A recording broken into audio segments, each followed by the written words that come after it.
Good evening. Welcome home. My name is Daniel Brower. I use any pronouns, and I am the associate pastor here at First Christian Church of Decatur. Welcome to our 601 Wednesday check in meditation. It is nice to see everyone. I missed you last week. I'm glad we're back. So, when I do these, I feel like I talk about myself a lot. And I don't mean to, it's just that uh, I am the person I have the most experience dealing with, and I know that I have full consent to share Daniel Brower's stories. But even though I know my own experience is best, I also know that I'm not the only person who experiences things like being completely overwhelmed or being very, very, very tired. I say a lot that there are a lot of things going on in our lives, and every time I say it, it's an understatement.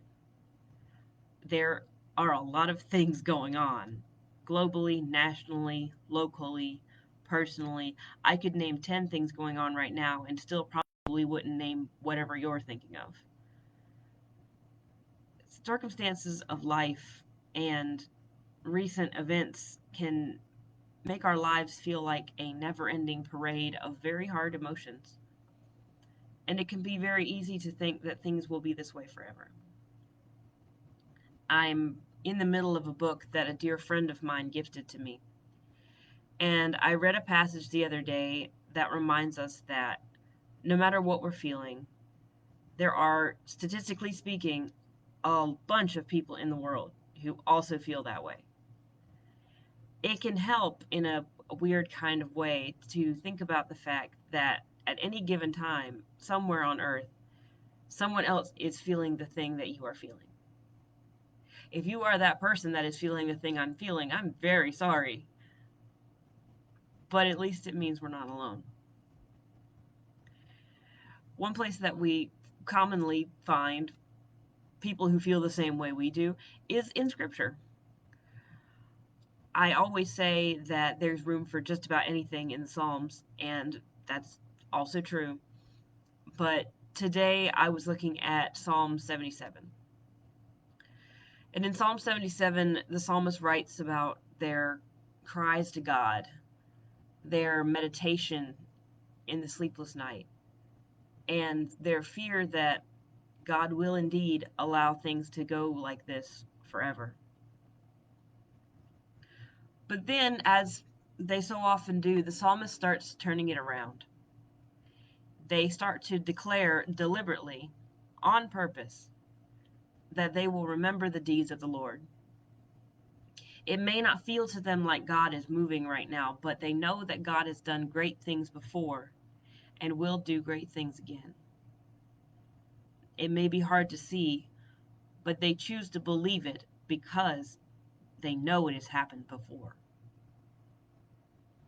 But even remembering the good stuff can be hard when we are in the middle of a crisis or a slump or if it's really dark. And if we sit alone and we marinate in it for a little bit, it can be very easy for our brains to trick us into saying things like, no, it will be this way forever, and this is our new reality. And it's just not true. I don't know where I read this for the first time, but there's a quote that goes, if you're stuck in a spiral, reach up. And there's another quote, and I do know who said this one. It was Mr. Rogers, that says, when you see scary things, look for the helpers. You will always find people who are helping.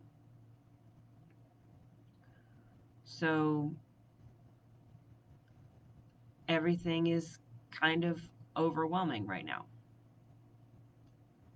But yesterday, my husband made me coffee, so I wouldn't have to get up early to do it. This weekend, a friend brought me lunch when I was too busy to stop and eat. So very many of you have volunteered to come and help out around the office so that I don't have to do everything on my own. Now, to be clear, I have literally never had to do anything around here on my own. I just do that because, you know, type A personality.